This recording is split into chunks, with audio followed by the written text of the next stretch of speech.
Турција е подготвена да прими 10 до 15 повредени во трагедијата во Кочани на кои им е потребна подолготрена рехабилитација.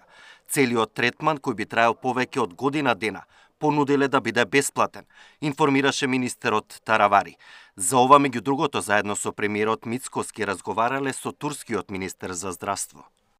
Во моментот, ако имаме, можеме 4 до 6 пациенти веднаш да испратиме, доколку има потреба.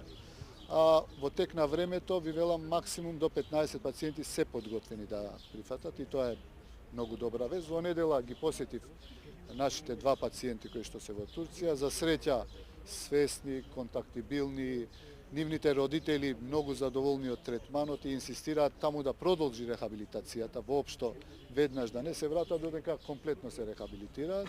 Претходно и пациенти кои беа испратени во Словенија и Литванија, таму го продолжија и процесот за рехабилитација со посебни вежби и терапии за побрзо закрепнување од повредите. Во моментот во странство на лекување остануваат уште 28 повредени од пожарот во Кочанскиот клуб. Александар Динев, Сител телевизија.